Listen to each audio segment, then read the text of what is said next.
नजरअंदाज। जानिए आंतों का आयुर्वेदिक ट्रीटमेंट डॉक्टर प्रताप चौहान से संजीवनी में। इंसान के शरीर का दूसरा मस्तिष्क इंटेस्टाइन्स यानी आंत को कहा जाता है। आंत हमारी सेहत को काफी ज्यादा प्रभावित करती है। अगर हमारी आंतें ही कमजोर हो जाएंगी तो सोचिए कि हमारे स्वास्थ्य पर इसका कितना बुरा असर पड़ेगा। इसलिए संजीवनी में आज हम बात करने वाले हैं आंत की कमजोरी की, और इसके बारे में डिटेल में बात करते हैं डॉक्टर चौहान से। डॉक्टर चौहान, आज हम आंत के बारे में बात कर रहे हैं। ऐसे में सबसे पहले तो हमें ये बताएं कि आंत हमारे शरीर में क्या रोल प्ले करती है और आंतें क्यों कमजोर हो जाती हैं? देखिए, बहुत अच्छा विषय है। जैसा आपने कहा कि आंत जो है वो हमारे शरीर का दूसरा मस्तिष्क, सेकंड ब्रेन इसको बोलते हैं, तो ये तो एक महत्वपूर्ण बात जरूर हुई। लेकिन इसके अलावा अगर हम देखें तो पूरा जो हमारा डाइजेस्टिव सिस्टम है, जो डाइजेस्टिव पाचन संस्थान जिसको हम आयुर्वेद में बोलते हैं, उसका एक बहुत महत्वपूर्ण हिस्सा है हमारी आंत या इंटेस्टाइन। दो आंतें होती हैं, जरा ध्यान से समझ लीजिए। एक छोटी आंत होती है, उसकी लंबाई लगभग 20 फीट के करीब होगी, और दूसरी होती है बड़ी आंत जिसको के कोलन भी कहा जाता है। उसकी लंबाई लगभग 5 फीट के करीब होती है। आंतों का मेन काम क्या होता है कि जो भी हम भोजन खाते हैं वो भोजन जब पच जाता है, डाइजेस्ट हो जाता है, उसके अंदर जो भी पोषक तत्व हैं उनको एब्जॉर्ब करना, उनको शोषित करने का काम जो है हमारी आंतें करती हैं। इसके अलावा जो है, जो पानी हम पीते हैं या जो भी लिक्विड्स जो फ्लूइड्स का सेवन करते हैं, उनका एब्जॉर्प्शन भी हमारी आंखों के अंदर ही होता है। और जैसा कि आपने पूछा कि हमारी आंतें कमजोर क्यों हो जाती हैं, तो उसके मुख्य कारण हैं आंतों में यदि सूजन आ जाए, जिसको कि इन्फ्लेमेशन हम बोलते हैं कि आंतों में आपकी इन्फ्लेमेशन हो गई है, या आयुर्वेद की दृष्टि से कहें तो आंतों में जब आम जमा हो जाता है। आम क्या है? ये वो विषैला तत्व है जो कि अपच के कारण, इंडाइजेशन के कारण, जो अनडाइजेस्टेड फूड है उससे पैदा होता है। आंतों में इन्फेक्शन आपने अक्सर सुना होगा, डॉक्टर बोल देते हैं। इसके अलावा जो है आंतों की मूवमेंट, उसमें एक पेरिस्टाल्सिस मूवमेंट होती है जो हर चीज को आगे पुश करती है। वो मूवमेंट यदि हम आंतों की कम हो जाए, वो भी एक कारण होता है आंतों का कमजोरी का।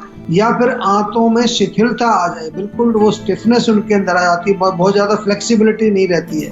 आंतों में खुश्की आना बहुत कॉमन कॉज होता है, क्योंकि जब जो लोग पानी कम पीते हैं उसके कारण आंतों में डिहाइड्रेशन हो जाती है। आंतों में या पेट में कीड़े आपने सुना होगा, या कॉन्स्टिपेशन जिन लोगों को होती है, कब्ज जिन लोगों को होती है, आंतों में यदि गैस बहुत ज्यादा भर जाती है, रुक जाती है, तो उसके कारण भी आंतें आपकी कमजोर हो जाती हैं। और आंतों को ठीक प्रकार से अगर पोषण ना मिले, वो भी एक कारण बनता है आंतों की कमजोरी का। और इस वक्त हमारे साथ एक कॉलर जुड़ गए हैं। हमारे साथ कुणाल हैं आगरा से। स्वागत है कुणाल आपका, बताएं आपका सवाल क्या है? जी नमस्कार, मैं आगरा से बात कर रहा हूँ। जी नमस्कार सर, मेरी उम्र 22 साल है जी, और मेरी नाक से पानी आता है और जुकाम रहता है। अच्छा, कब से हो रही है प्रॉब्लम? सर पिछले 2-3 सालों से।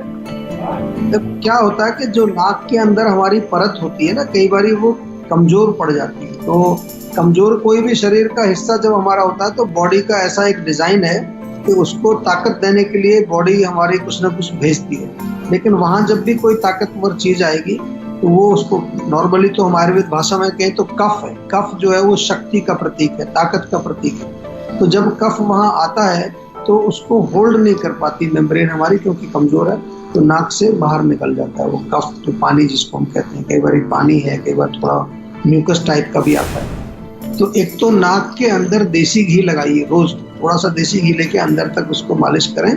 चाहे तो 1-2 तिनका केसर का डाल के घिस के, और केसर को फिर अलग निकाल लो और उसको आप अपनी नाक में जरूर लगाइए। दूसरा, इसके साथ साथ आपको ध्यान रखना है कि थोड़ा कफ वर्धक चीजें, दूध, मलाई, मक्खन या बहुत तली चीजें, ग्रीसी ऑयली चीजें, मिठाई नहीं खाना।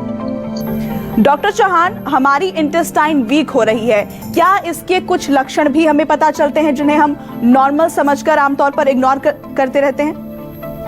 जी, बहुत सारे लोग हैं जिनको मालूम नहीं चलता कि उनकी आंतों में ऑलरेडी कोई रोग आ चुका है। तो इसलिए प्रश्न बहुत अच्छा है। सभी दर्शकों से मेरा निवेदन है, ध्यान से सुनिए। हो सकता है आपके साथ भी ये प्रॉब्लम हो रही है। कई लोगों को क्या होता है कि भोजन उनका ठीक से एब्जॉर्ब नहीं होता और उसके कारण क्या होता है कि मोशन थोड़ा सा लूज, बिल्कुल पानी जैसा मोशन नहीं होता, थोड़ा लोग कहते हैं सेमी सॉलिड, बंधा हुआ मल अगर नहीं होता है तो ये एक डेफिनेटली उसका लक्षण है। और इसके अलावा कभी लूज मोशन होता है, किसी को कभी कब्ज हो जाती है, दोनों ऑल्टरनेट चलते रहते हैं। IBS का नाम इसको डॉक्टर लोग आजकल देते हैं। या बहुत ज्यादा गैस बन जाती है पेट में, पेट फूल जाता है, पेट में गुड़गुड़ की आवाज यदि आपको आती है, कई बार लोग अक्सर इसको नेग्लेक्ट करते हैं, कहते हैं ये तो नॉर्मल चीज है। नॉर्मल नहीं है, यही जो है फिर आगे चल के भयंकर रोग बनता है।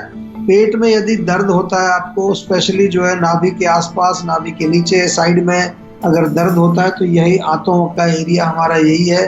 पेट में मरोड़ यदि आपको होती है, खास तौर से जब आप मोशन के लिए जाते हैं तो क्रैम्प्स होते हैं, या आपको दिन में 3-4 बार मोशन के लिए जाना पड़ता है। कुछ लोग समझते हैं नॉर्मल है, मेरा पेट बहुत अच्छी तरह साफ हो रहा है, ये एबनॉर्मल है। खास तौर से खाना खाने के तुरंत बाद यदि आपको एकदम जाना पड़ता है तो वो एक आपका आंतों का कोई ना कोई विकार उसमें एक इसमें लक्षण उसका होता है। भूख कम लगना या वजन आपका नियमित रूप से कम होता जा रहा है, आप खाना भी खा रहे हैं लेकिन वजन आपका बढ़ नहीं रहा है, बहुत थकान रहती है, कमजोरी रहती है, दिन भर सुस्ती बनी रहती है, कुछ काम करने की इच्छा यदि आपको नहीं होती है, और इसके अलावा कभी कभार हल्का सा बुखार भी आ जाता है, तो ये लक्षण यदि आपको हैं तो बिल्कुल आप जो है देर मत करें।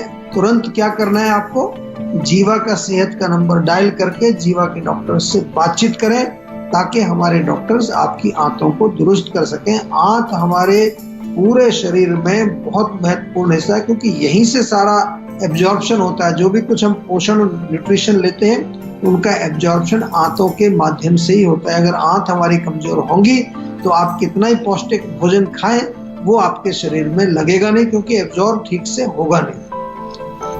तो हमने बात की उन लक्षणों के बारे में जो आमतौर पर हम नजरअंदाज करते हैं। ऐसे में डॉक्टर चौहान, ये जानना भी जरूरी हो जाता है कि आंतों की सेहत के लिए हमें अपने खानपान और लाइफस्टाइल में क्या बदलाव करने की जरूरत है। देखिए, सरल चीज है कि एक तो थोड़ा गुनगुना पानी पीते रहें दिन में थोड़ा थोड़ा करके। इसके बारे में मैं बहुत बताता हूँ। कुछ लोग पानी पीते ही नहीं है, पानी की जगह या तो कोल्ड ड्रिंक पीते हैं या चाय पीते हैं, या कुछ प्यास लगती है तो आजकल कई तरह की ड्रिंक्स हैं वो लोग पीते हैं। इससे क्या है, मैंने अभी बोला, आंतों में खुश्की आ जाती है। तो पानी जरूर पीना चाहिए, कम से कम 2 लीटर पानी हर रोज पिए। अपनी प्रकृति के अनुसार भी आयुर्वेद में हम बताते हैं कि आपको निर्धारित करना है कितना पानी आपको चाहिए। छाछ बहुत अच्छी होती है, छाछ का सेवन करना चाहिए। पतली सी छाछ बनाइए, या घर में बनाना है तो दही आपके घर में होगा, उसमें पानी मिला के पतली करके थोड़ा भुना हुआ जीरा वगैरह डाल के उसको आपको सेवन करना है। सौंफ, जीरा, धनिया और ताजा अदरक 1-1 चम्मच ले लीजिए, 1 लीटर पानी में डाल के उबाल दीजिए अच्छी तरह से। जब उसमें उबाल आ जाए तो उसको छान करके एक थर्मस में भर के रखिए, थोड़ा दिन भर पीते रहिए। बहुत बढ़िया एक डिटॉक्स वाटर इसको हम बोलते हैं। भोजन से पहले थोड़ा सा छोटा सा ताजा अदरक का टुकड़ा चबा करके आप खाएंगे, बहुत लाभ होगा।